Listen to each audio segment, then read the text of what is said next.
여러분, 일기신도시 특별법이 드디어 나왔습니다. 잘 될까요? 안 될까요?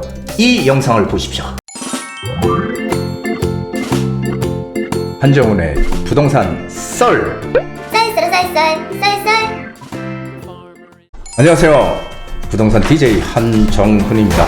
오늘의 부동산 썰 어떤 주제일까요?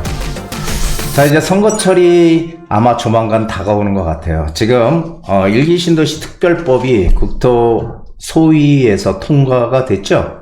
그래서 연말에 이제 본회의에서 통과가 될 예정이고요. 그리고 나선 4개월 후면 이제 시행이 예정이 돼 있습니다.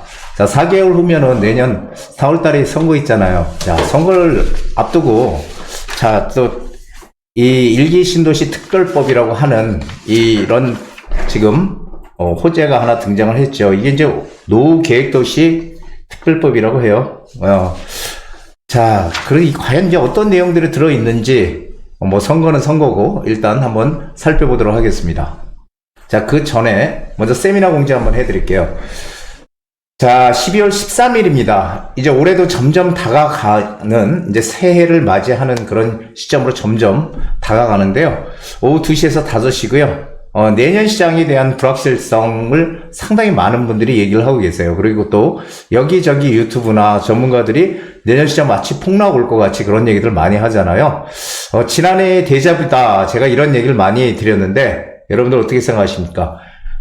내년 시장이 불확실성을 깨트리는 투자법을 공개해 드립니다. 자, 시장이 아무리 좋아도 하락하는 것은 반드시 존재하고요. 시장이 아무리 안 좋아도 오르는 것도 반드시 존재합니다. 우린 그런 것들을 어떻게 찾아서 들어가야 될지 거기에 대한 확실한 해답을 드리는 시간들을 준비하겠습니다.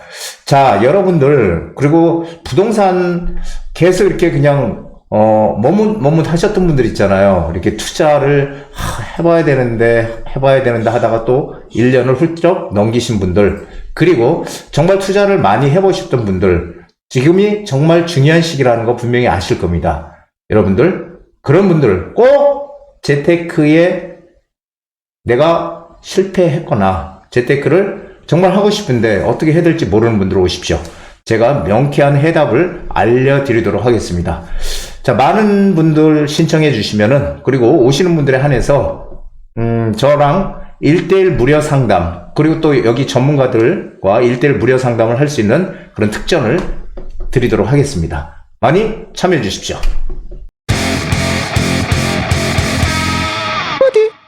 자, 이 노후 도시를 개발하는 이런 노후계획도시 재정비를 위한 특별법이 지금 소위에서 통과가 됐어요. 그래서 뭐 연말 내로 본회의 이제 통과가 될 것 같고요. 그리고 4개월 후에 이제 실행이 된다고 합니다. 자, 그런데 공교롭게도 내년 4월 달이 딱 또 선거가 있는 해네요. 그 선거가 있으면 꼭 이렇게 뭔가 호재들이 터져 나오는 것 같아요. 일기신도시 하면 다들 아시다시피 분당, 일산, 중동, 평촌 3번, 그리고 그 일기신도시를 제외한 뭐 서울이라든지 이런 곳들 노후계획도시, 노후도시를 재정비하는 이 특별 법안이죠. 그래서 일기신도시뿐만 아니라 지금 뭐 지자체에서도 여기저기 우리도 좀 해달라, 우리도 하자, 지금 이렇게 지금 막 덤비고 있어요. 그런데 이게 이제 지역적으로 이게 또 너무 한쪽으로 쏠리는 거 아니냐는 그런 또 우려도 있습니다. 그래서 어쨌든 지금 상당히 많은 관심을 모으고 있는 것이 지금 통과됐다는 소식이 들려왔네요. 자, 일기신도시 등 노후계획도시 특별법 국토위 소위 통과, 이게 사실은 그 윤석열 정부의 이게 공약사항이었잖아요. 공약사항이었는데 이게 좀 지지부진 뭔가 하다가 지금 이제 비로소 이제 뭔가 시작이 되는 것 같아요. 노후계획도시 특별법, 즉 이 신도시 특별법, 일명 신도시 특별법은 수도권의 특혜에 대해서 반대한다라는 또 그런 얘기도 있습니다. 왜냐하면 이 수도권에만 너무 혜택을 주니까 이 비수도권은 사실은 조금 지금도 수도권에 많이 집중이 돼 있잖아요. 그런데 이런 것까지 하면 오히려 더 수도권 집중 현상이 더 커지지 않냐, 이게 차별하는 거 아니냐, 이런 얘기들도 지금 나오고 있다는 것입니다. 다음 기사를 한번 보시죠. 자, 일단 조건은 이래요. 20년 넘어야 되고요. 20년 넘어야 되고, 20년 넘어야 되고, 그렇죠. 그 다음에 100만 제곱미터예요. 100만 제곱미터 택지. 100만 제곱미터면 약 33만 평 정도 되거든요. 대규모죠. 이제 이런 곳을 안전진단을 면제해 주고요. 안전진단 면제, 그리고 용적률 규제를 완화한다. 용적률. 그러니까 용적률을 또 상향시켜 준다는 얘기죠. 그러니까 결론은 뭐 일기 신도시, 부산, 해운대 등 혜택이다. 뭐 이렇게 지금 돼 있는데요. 서울은 11곳이 대상이라고 하고요. 뭐 창원, 안산 등 특별법제에 반발하고 있다. 지방은 지금 조금 이 특별법에서 빠져 있으니까 형평성에 어긋난다는 얘기죠. 이런 얘기를 지금 하고 있죠. 그런데 여기서 한번 볼게. 안전진단을 면제해 준다는 거잖아요. 그렇죠. 20년 이상 된. 근데 일기 신도시나 이 노후된 그런 지역들은 사실 20년 이상 다 됐잖아요. 20년 이상 다 되고, 그렇기 때문에 뭐 요즘은 안전진단에 대한 규제가 지금 상당히 완화가 돼 있어서 웬만하면 다 통과를 하기 때문에 뭐 안전진단 면제는 이거 별 뭐 큰 의미는 없을 것 같고, 단지 이제 속도를 좀 빨리 땡기는 그런 효과는 있겠죠. 그리고 용적률을 이제 완화해 주는 거, 이게 이제 상당히 관건이라고 생각이 됩니다. 다음 장을 한번 보시죠. 자, 요게 이제 보도자료가 나온 건데요. 노후 계획도시 정비 및 지원에 관한 특별법이 통과됐다. 29일날 국토교통위 법안 소위를 통과했다. 이런 내용이고요. 다음 장을 보시면은, 자, 이게 지금 그 추진체계, 이게 뭐냐면은, 추진체계를 마련해서 대규모 정비사업의 계획에 따라 질서있게 이행하겠다.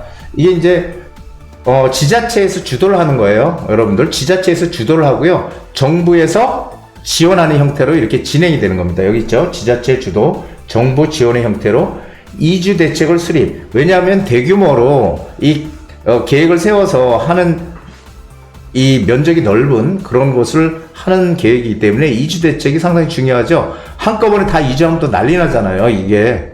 그렇기 때문에 순차적으로 이주를 할 수 있는 대책이 중요하다. 그리고 또, 뭐, 이렇게 SOC 시설이라든지, 뭔가, 일기 신도시대 가장 큰 문제점이 뭐예요? 일자리가 부족하다는 거잖아요. 양질의 일자리가 부족하더라.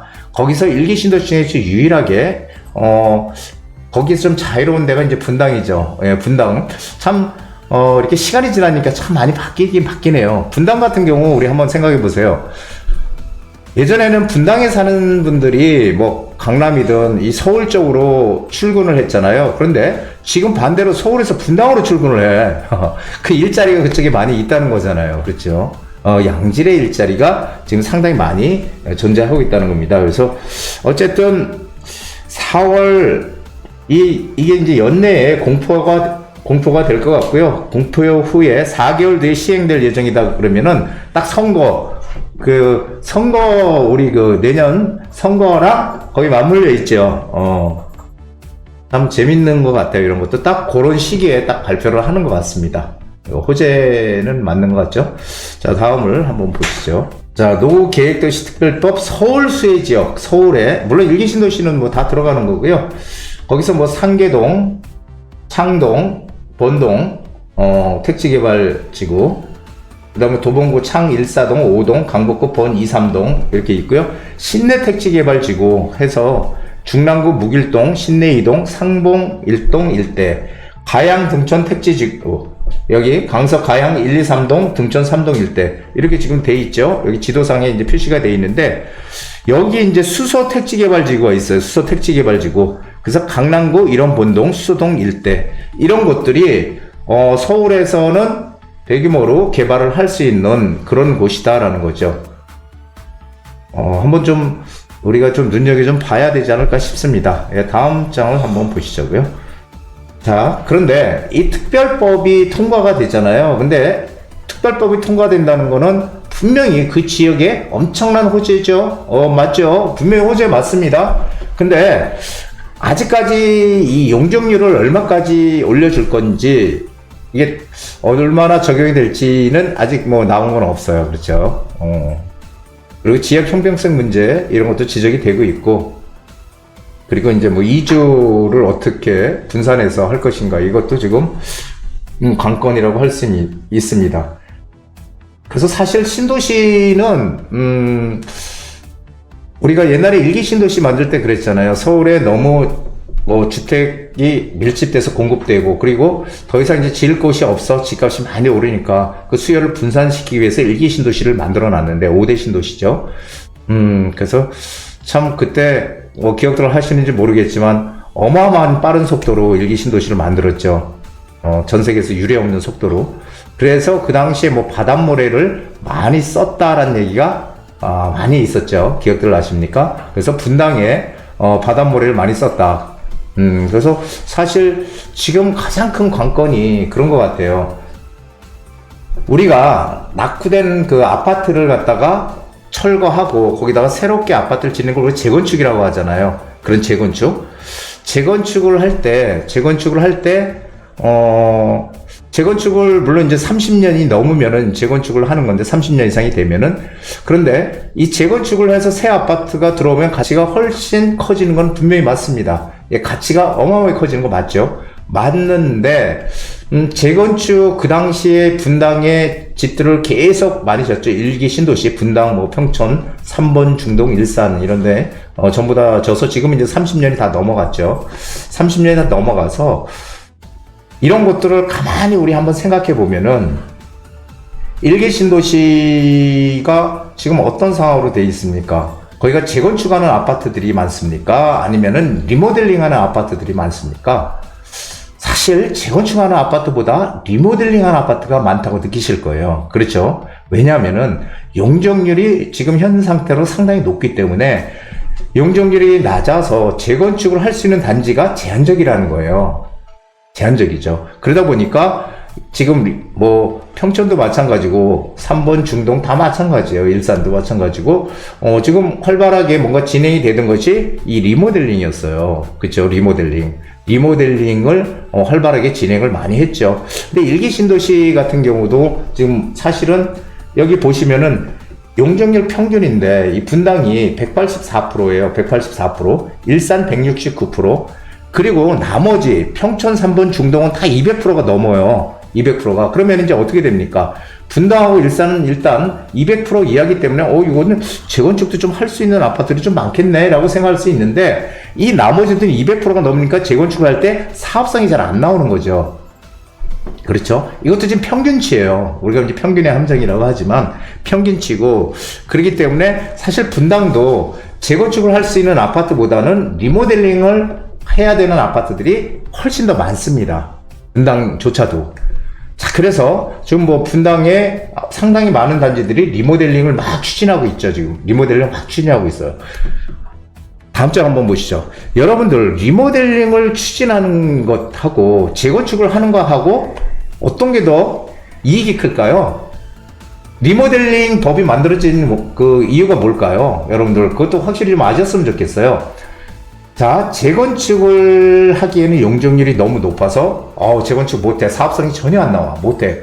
그러면은 리모델링을 해야 되는데, 이게 리모델링 법이 만들어지기 전까지는 용적률이 막 그 200% 후반대, 뭐 300%대 이렇게 막 옛날에 막 졌거든요. 그냥 막.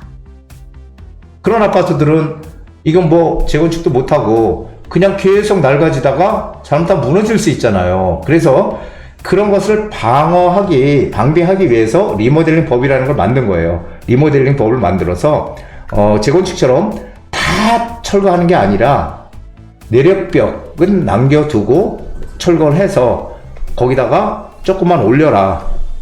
이게 이제 리모델링이에요. 물론 이제 내력벽은 그대로 놔두고 다 부숴서 하는 건 맞아요. 맞는데 둘 중에 어떤 게 더 사업성이 좋냐면은 당연히 재건축이 사업성이 좋은 거예요. 그래서 재건축이 사업성이 좋은데 1기 신도시들은 그럼 왜 재건축을 전부 다 못하고 있느냐, 여태 못하고 있고 리모델링으로 많이 했느냐 하면은 일단은 사업성이 잘 안 나와요. 사업성이 안 나오니까 리모델링이라도 하자. 그리고 정부에서 이렇게 만들어줬으니 우리 빨리빨리 리모델링을 추진하자 이렇게 했는데, 갑자기 뭐 1기 신도시 특별법이라고 해서 용적률 막 500%까지 준대. 막 500%까지 주고 한대. 막 그래서 리모델링이 지금 한참 진행하고 있는 그런 단지들조차도 이거 리모델링 하지 말고 우리 재건축해야 되는 거 아니야? 이렇게 막 그 생각들이 많이 바뀐 거죠. 바뀌어서. 근데 이미 진행하고 있는 데들은 어쨌든 해야 되니까 하는 건데, 기존에 진행하고 있는 데들은 어떤 상황이 됐을까요? 갑자기 리모델링 기준이 강화가 됐어요. 이게 기준이. 리모델링은 두 가지 방식이에요. 수평 증축이 있고 수직 증축이 있는데, 자, 서울시 공동주택 리모델링 안전기준이 강화가 됐어. 강화가 돼가지고, 이 강화된 가장 큰 이유가 요즘 그 아파트 붕괴 사고 많이 나잖아요. 그런 붕괴 사고를 좀 철저하게 방지하기 위해서 좀 까다롭게 하겠다라는 거예요. 안전사고 방지. 이게 이제 목표인데, 그래서 사업 시행 인가 단계부터 이 강화를 적용하겠다 해서 뭐 중구 남산타운 아시죠? 남산에 그 5,000세대 넘는 거 그 아파트 언덕에 이렇게 언덕배기에 있는, 저는 거기 한번 갔다가 도저히 못 올라가겠더라고. 너무 높아. 가파로 언덕이. 그 버티고개역 그쪽은 조금만 가면 되는데요. 거기서 저 끝까지 올라가려면 차 없이 못 다니겠더라고요. 남산타운 하도 넓어가지고. 그리고 이 언덕이라서 거기도 지금 리모델링, 동작구 우성극동 이것도 리모델링 하는데, 그래서 지금은 리모델링이 본격적으로 사실 추진되는 데가 별로 없잖아요. 근데 이런 것들이 이제 다 리모델링 안전기준 강화를 받는다는 거예요. 자, 그래서 이게 보면은 지금 본래 대부분 이 수직 증축은 2차 안전진단 실시라는 게 있었어요. 2차 안전진단 수직 증축에, 이 수평 증축이 아니고 수평 증축은 1차 안전진단만 있었어요. 1차만. 그래서 훨씬 이 수직 증축이 까다로웠어요. 공사하기가. 그렇기 때문에 수직 증축을 하다가 포기하고 다 수평 증축으로 진행을 했었죠. 그런데 문제는 수평 증축은 1차 안전진단만 받으면 되고 그랬는데, 지금 수평 증축이 2차 안전진단까지 받아야 되고 이렇게 강화됐어요. 그리고 설계병식, 건축구조 기술사 협력도 받아야 되고, 해체 공사를 할 때도 서울시 건축구조 해체 통합심의도 받아야 되고, 그리고 현장 점검도 또 해야 돼요. 그러니까 이런 것들이 강화가 되는 바람에 지금 리모델링을 추진을 하려고 했던 데들이 지금 어떻게 해요? 아니, 본래 재건축을 해야 되는데 우리 어쩔 수 없이 리모델링 하지 했던 것이 이런 강화안까지 나오니까 지금 리모델링 사업이 추진하는 데들이 지금 완전히 지금 멈춰 있는 거죠. 오히려 잘 됐다, 어차피 재건축 해야지, 이렇게 지금. 그러지 않아도 재건축 하고 싶은데 리모델링을 지금 이렇게 강화시켜 놓으니까 누가 리모델링을 추진하겠습니까? 다 재건축을 추진하려고 하겠죠. 물론 사업성이 안 되니까 못 하는 건데, 그래서 지금 뭐 이런 용적률을 얼마까지, 지금 노후도시를 재건축을 해서 용적률을 얼마까지 줄까 그건 잘 모르죠. 일기 신도시도 마찬가지잖아요. 근데 일기 신도시 500%까지 준다고 했잖아요. 그런데 여러분들 꼭 아셔야 될 게, 500%의 용적률을 주는 것은 모든 전 그 지역을 다 주는 게 아니고요. 어디예요? 역세권에 붙어 있는 데들만 준 것이다라는 거예요. 역세권에 위치해 있는 그런 단지들만 용적률 500%의 혜택을 받는 거지, 그렇지 않으면은 절대 용적률 500%줄 가능성이 없습니다. 여러분 꼭 아셔야 돼요. 그래서 저는 이런 생각해요. 이런 무슨 노후도시 특별계획법이 진행이 된다고 치더라도 이거 정말 시간 정말 많이 걸리는 사업이거든요. 정말 많이 걸려요. 그래, 어차피 내가 사니까 뭐 많이 걸리든 말든 상관없어. 나는 그냥 기다릴게. 기다리는 거 좋죠. 그런데 중요한 거는 이런 거예요. 여러분들 잘 들어보세요. 자, 이런 사업이 진행된다고 할 때 용적률의 혜택을 받을 수 있는 곳으로 가자. 그런 곳들은 어디예요? 역세권에 붙어 있는 곳이다. 그런데 역세권에 붙어 있는 곳들은 용적률을 상향을 안 시켜주더라도 입지가 좋기 때문에 거기는 재건축을 할 수 있는 가능성이 커요. 그리고 특히 분당 같은 경우는 역세권에 붙어 있는 단지들이 괜찮아. 그 사업성들이 괜찮거든요. 그래서 그런 것들은 사실은 특별법이 아니라도 다 진행될 수 있는 것들이에요. 특별법이 아니더라도. 특별법이 제대로 진행이 되더라도 상당히 많은 시간이 필요할 거예요. 그렇죠? 그렇다면 우리는 어떻게 해야 되느냐? 물론 특별법이 적용이 돼서 가면 좋지만 용적률의 혜택을 높게 받아서 그래도 가려면은, 만약에 용적률을 안 줘, 혜택을 안 줘, 그렇다고 하면 어떻게 해야 돼요? 500% 못 받아. 그러면 어떻게 해야 돼요? 기존의 사업성, 재건축 사업성이 나오는 그런 단지에 우리는 뭐 투자를 하든 내가 들어가 살아야 된다는 거예요. 그래야지 거기가 나중에 용적률을 높이 500%를 받아서 가든 아니면 안 받아 가도 사업성이 좋아서 갈 수 있는 거죠. 그래서 여러분들 꼭 아셔야 될 게 분당은 리모델링 재건축이 좀 혼재되어 있지만은 재건축을 했을 때 사업성이 정말 높게 나오는 단지들을 우린 타켓으로 해서 가야 된다라는 것을 꼭 기억을 하셔야 돼요. 그리고 어디에? 역세권에 들어가야 되는 거지 전부 역세권도 아닌데 거의 용적률 500% 전부 주지 않아요. 절대. 예, 그것을 꼭 기억을 하셔야 되고 리모델링 얘기가 나왔으니까 말인데 리모델링은 그 향이 안 바뀝니다.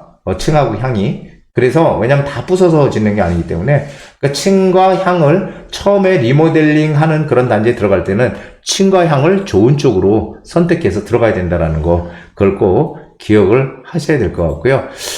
신도시 여기 지금 있죠. 여기 보면은 수직 수평 증축 리모델링 수직 증축에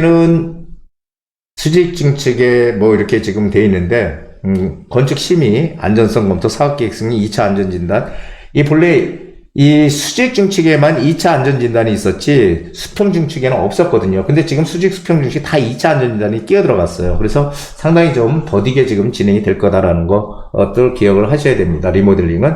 그래서 지금 그 신도시 특별법으로 뭐 일기 신도시를 비롯해서 용적률을 얼마까지 받을 것이냐는 그거는 누구도 모르죠. 하지만 용적률을 높게 받을 수 있는 단지들은 역시 역세권에 붙어 있는 그런 단지들이 용적률을 높게 받을 거고, 그러니까 우리는 뭐 신도시 특별법으로 거기가 언제 되지 이걸 생각하지 말고 투자를 하거나 내가 거주를 하길 원한다면 신도시에 거주를 하길 원한다면 역세권에 붙어 있는 단지 중에서 사업성이 기존에 지금 기존의 용적률로 사업성이 나오는 단지를 어떻게든지 찾아서 우리는 들어가야지 이익을 크게 볼 수 있다는 얘기를 드리고 싶은 겁니다. 그냥 무조건 뭐 특별법 대상이니까 지하철도 멀어도 상관없고 그렇게 생각하시면 안 된다는 거예요. 그러니까 여러분들 특별법은 사실은 이게 희망 고문이라고 저는 생각을 하거든요. 사실 이게 언제 될지도 모르고 우리는 이걸 뭐 계속 10년이고 20년을 기다릴 그럴 수는 없잖아요. 투자라는 것은 투자의 이익을 내기 위해서 하는 거죠. 빠른 시간 내에.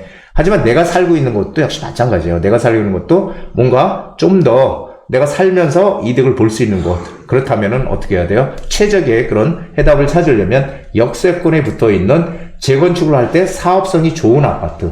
이것을 특별법에 상관없이 찾아서 가는 게 지금 우리가 가장 먼저 해야 될 일이다. 그 사업성 좋은 아파트, 재건축의 사업성을 판단하는 그런 방법은 제 유튜브에 올려져 있습니다. 그것을 한번 제가 체크해서 드릴 테니까 한번 꼭 보시기 바랍니다. 자, 오늘 강의 여기까지입니다.